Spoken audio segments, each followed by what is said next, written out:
पूरे देश में जो हाहाकार मचा है उससे कोई भी व्यक्ति विश्व का कहीं भी कोने में कहीं भी बैठा हुआ व्यक्ति ना वाकिफ नहीं है, सब वाकिफ है। सब देख रहे हैं कि भारत में हो क्या रहा।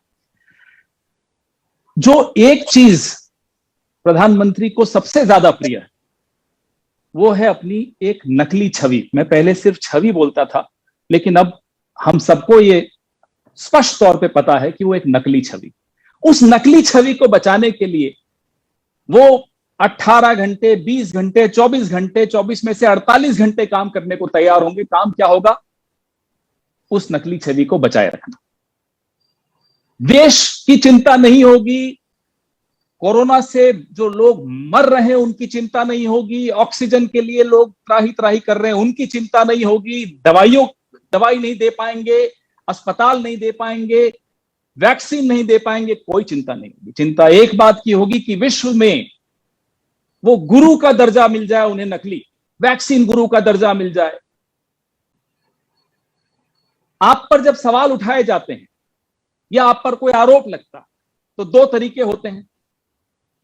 जो एक स्वच्छ एकदम स्पष्ट तरीका है जो सबके सामने है, आप जवाब दीजिए, हर सवाल का उत्तर दीजिए, और अगर गलती की है आपने तो गलती स्वीकार करिए, गलती सुधारिए और आगे बढ़िए और देश को भी आगे बढ़ाइए। लेकिन दूसरा तरीका क्या होता है? वो है भारतीय जनता पार्टी का टूल किट। वो क्या है भारतीय जनता पार्टी का टूल? आप पिछले 7 साल से देख रहे हैं कि अगर नौजवानों ने आवाज उठाई फीस वृद्धि के खिलाफ, एक टूल किट आ जाता है। किसानों ने आवाज उठाई काले कानूनों के खिलाफ, टूल किट आ जाता है। देश के बुद्धिजीवी वर्ग ने आवाज उठाई, टूल किट आ जाएगा। वो मीडिया जो निडरता से, ईमानदारी से अपना काम करने की आज भी हिम्मत दिखा रहा है, उनके खिलाफ भी एक टूल किट आ जाएगा। वो देश में बैठा हो मीडिया, कहीं भी बैठा हो। आज भारतीय जनता पार्टी का घिनौना चेहरा एक बार फिर सबके सामने स्पष्ट तौर पे आ गया।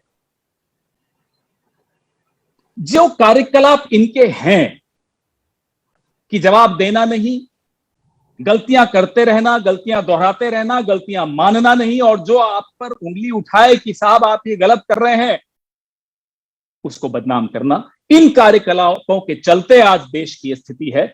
इस वजह से आज देश की यह हालत है कि हर घर में मातम है, हर घर में दुख है, बीमारी है, चिंता है। एक बौने को कद्दावर बनाने के लिए कितना हद तक गिरोगे आप, यह बता दीजिए। नहीं बन सकता वो कद्दावर, वो बौना है, बौना रहेगा। देश उसकी कीमत क्यों चुकाए? क्योंकि आप एक बौने को कद्दावर बनाने पर तुले हुए हैं। देश वो कीमत नहीं चुकाएगा। देश का मीडिया आवाज उठाएगा, सवाल पूछेगा, देश का विपक्ष सवाल पूछेगा, आवाज उठाएगा, क्योंकि हम आपकी तरह नहीं हैं कि अपना कर्तव्य भूल जाएं। हम आपकी तरह नहीं हैं कि सवालों के जवाब नहीं दें, और जो हमारा कर्तव्य है सवाल पूछने का, वो सवाल न पूछें और आवाज न दें उन लोगों को जो अस्पताल के बाहर बिलख बिलख के रो रहे हैं और मर गए। शमशान घाट के बाहर लाइनें लग गई, हम उनको आवाज न दें। हम ऐसा काम नहीं करेंगे, हम अपना कर्तव्य निभाएंगे। आप हमें चुप नहीं करा सकते। कितना ही टूल किट ले आइए, कितना ही झूठ बोल दीजिए, कितना ही फरेब कर लीजिए, कितनी ही मक्कारी कर लीजिए।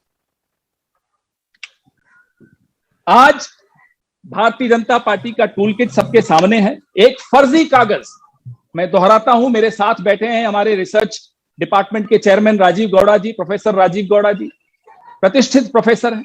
मेरे साथ हैं हमारे सबके प्रिय रोहन गुप्ता जी, हमारे चेयरमैन सोशल मीडिया के, यह भी आपसे मुखातिब होंगे। अमन, हमारे वकील, मजबूत नौजवान वकील अमन पवार हमारे साथ हैं। आप हैरान होंगे कैसे एक फर्जी कागज को कांग्रेस का दिखाते हुए, हमारे लेटरहेड को फोर्ज करते हुए, रिसर्च डिपार्टमेंट के लेटरहेड को फोर्ज करते हुए, आज एक सुबह से सोशल मीडिया और मीडिया में एक माहौल बनाने की कोशिश की जा रही है कि कैसे साहेब की ऊपर जो उनकी छवि पर जो आंच आ रही है, कैसे लोगों का ध्यान उससे हटे, कैसे सारे टेलीविजन पे यही डिबेट हो, टूल किट आ गया जी, टूल किट आ गया जी, और डिबेट्स बंद हो जाएं। कोरोना से, जो महामारी से जो लोग मर रहे हैं, जो लोग तड़प रहे हैं, परेशान हो रहे हैं, उस सब से ध्यान हट जाए। ध्यान हटाने का काम पिछले 7 साल में अगर कोई सीखना हो किसी से तो वो बोनो की इस सरकार से है, जो अपने आप को कद्दावर साबित करने में तुले हुए। ऐसे कोई कद्दावर नहीं होता मोदी जी, उसके लिए कुछ करना पड़ता है। ये जो आप कर रहे हैं ना, इससे कोई कद्दावर आज तक नहीं हुआ। इससे तो देश भी बौना हो जाता है, लेकिन इस देश को आप बौना कर नहीं पाएंगे, क्योंकि इस देश का एक इतिहास है, बड़ा स्वर्णिम इतिहास है, हमारी एक संस्कृति है। उसको आप जैसे कई लोग आए और चले जाएं तो उससे कोई बौना नहीं हो सकती हमारी संस्कृति। लेकिन लानत भेज रहा है आज पूरा देश इस तरह की प्रवृत्ति को, कि आप कैसे झूठ, फरेब और मक्कारी के साथ रास्ता लेते हुए असली मुद्दों से ध्यान फिर से बटाने में कोशिश करते रहेंगे। आप कामयाब नहीं होंगे मोदी जी। लोगों की आंखें खुल चुकी हैं, आपका असली रूप, आपका असली चेहरा सबके सामने वापस से स्पष्ट तौर पे सबको, पूरे देश को दिख रहा है, माफ कीजिएगा पूरे विश्व को दिख रहा है। आपको तो चिंता विश्व की ज्यादा होती है, देश की कम होती है। पूरे विश्व को आज आपका असली चेहरा दिख रहा है, और जितना आप इसको ढकने की कोशिश करते हैं उतना उजागर हो जाता है आपका असली चेहरा। और कोई बहुत खूबसूरत चेहरा नहीं दिख रहा है इस सरकार का, माफ कीजिएगा, इस सरकार का एक बहुत ही हल्का चेहरा सामने आ रहा है, असली चेहरा सामने आ रहा है। आपको लगता है इन चीजों से हम डर जाएंगे? ये नकली कागज बना बना के जो आप झूठ फैलाएंगे उससे देश घबरा जाएगा, देश का मीडिया डर जाएगा, देश का विपक्ष चुप होकर घर बैठ जाएगा। माफ कीजिएगा, आप हमें जानते नहीं हैं। न इस देश के मीडिया को आप पहचान पाए हैं, न इस देश के विपक्ष को आप पहचान पाए हैं, न इस देश के एक एक नागरिक को आप समझ पाए हैं। अगर समझ लिया होता तो आज इस तरह की ओछी हरकतें नहीं करते आप लोग, जैसे आज आपने की है। आज इस फर्जीवाड़े के खिलाफ हमारे प्रोफेसर राजीव गौड़ा और रोहन गुप्ता जी की तरफ से, अमन पवार जी आपको बताएंगे, एक एफआईआर दर्ज की है। जेपी नड्डा, संबित पात्रा, बीएल संतोष, स्मृति ईरानी एवं अन्य नेताओं के खिलाफ, जिन्होंने इस तरह के फर्जी कागज को अपने सोशल मीडिया पे और मीडिया पे प्रेस वार्ता के जरिए लोगों को दिग्भ्रमित करने की चेष्टा की और असली मुद्दे से ध्यान हटाने की कोशिश की है। हम चुप बैठने वालों में से नहीं है। नड्डा जी सुन लीजिएगा बड़ा ध्यान से, आपको दोनों कान खोलकर आज अच्छी तरह से सुन लीजिएगा। कांग्रेस का एक एक सिपाही, इस देश का एक एक नागरिक आपकी असलियत जान गया है, और अब वो चुप बैठने वाला नहीं है। आप जितने कोशिश कर लीजिए झूठे कागज सामने लाइए, एक एक का जवाब दिया जाएगा और करारा जवाब दिया जाएगा। 2024 तो जब आएगा आएगा, आपके लिए प्राथमिकता से चुनाव होती है, हमारे लिए प्राथमिकता आज है। कोरोना से जो लोग मर रहे हैं, हमारी प्राथमिकता वो है। हम कोरोना से लड़ रहे हैं, हम आपसे सवाल पूछ रहे हैं, हम आपको बार बार सलाह दे रहे हैं कि ऐसे नहीं, ऐसे कीजिए, और आप क्या कर रहे हैं? एक बौने को कद्दावर बनाने का विफल प्रयास कर रहे हैं। बंद कर दीजिए ये प्रयास, अब ये प्रयास सफल होने वाला नहीं है, बहुत देर हो चुकी है। पवन भाई ने जैसे बताया कि ये पार्टी किस हद तक जा सकती है, उनकी जिम्मेदारी थी देश को इस पैंडेमिक से बचाने की, वो उसमें पूरी तरह से विफल रहे।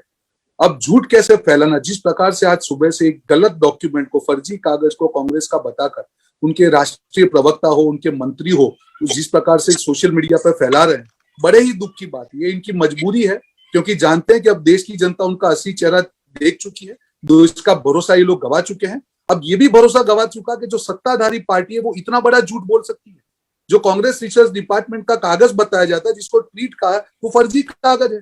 किस हद तक ये लोग जा सकते हैं? और मैं चैलेंज करता हूं, अगर वो सही है तो इस कागज को दिखा और वापस करे कि ये सही है। जिसपे उन्होंने प्रेस कॉन्फ्रेंस की, जिसको बताया कि ये कागज सही है, कांग्रेस का है, मैं वापस कहता हूं कि आप बताएं पूरे देश को कि ये कागज सही है, हम उसका जवाब देंगे। और आपके माध्यम से मैं कहना चाहूंगा कि जिस प्रकार से सोशल मीडिया का दुरुपयोग उन्होंने कितने दिनों से किया है, हर चीज को, हर नैरेटिव को चेंज करके झूठलाने के लिए, किसानों की बात हो, हर मुद्दे पे झूठ फैलाने को काम, अब नहीं होगा ये चीज, क्योंकि सोशल मीडिया अब जान चुका है कि इन लोग की हकीकत क्या है। और हम आज अभी अमन भाई जो हम एफआईआर कर रहे हैं, उसके साथ जितने भी प्लेटफॉर्म है सोशल मीडिया के, हम स्ट्रांगली कर रहे हैं कि इन लोगों को सोशल मीडिया के इन प्लेटफॉर्म पे रहने का कोई अधिकार नहीं है, अगर इसके लिए झूठ फैलाया जा रहा है। अगर बड़े बड़े नेताओं को इस प्लेटफॉर्म से हटाया जा सकता है, तो झूठ फैलाने के लिए मैं आपके माध्यम से भी जितने सोशल मीडिया प्लेटफॉर्म है, उनके मुखिया को कहना चाहूंगा, हमने ऑलरेडी लिख दिया है कि इनको इन प्लेटफॉर्म से हटाया जाए, जिससे जिस प्रकार से झूठ ये लोग फैला रहे हैं, देश को गुमराह कर रहे हैं, उसको रोकने की भारतीय के नाते हम सबकी नैतिक जिम्मेदारी है। और साथियों, ये लोग पूरी तरह से एक्सपोज हो चुके हैं। अगर ये लोग इस मुद्दे को बड़ा करके जो टूल देना चाह रहे हैं, यही चीज बता रहा है कि ये लोग कितना बौखला चुके हैं।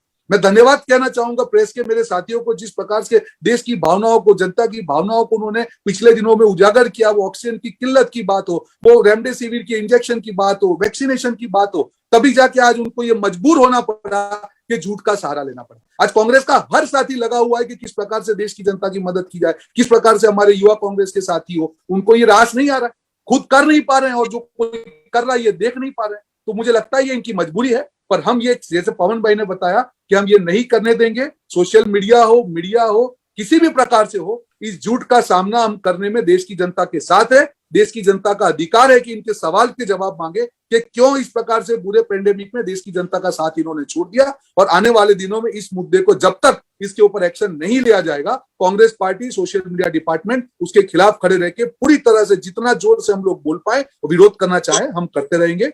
धन्यवाद। नेशनल दस्तक की आपसे गुजारिश है कि अगर इसको बचाना चाहते हैं तो नेशनल दस्तक को सब्सक्राइब करने के लिए रेड कलर के सब्सक्राइब बटन को दबाएं, फिर बेल आइकन की घंटी दबाएं। नेशनल दस्तक को बचाने के लिए बहुत जरूरी है कि हर खबर को शेयर करें, लाइक करें, कमेंट जरूर करें।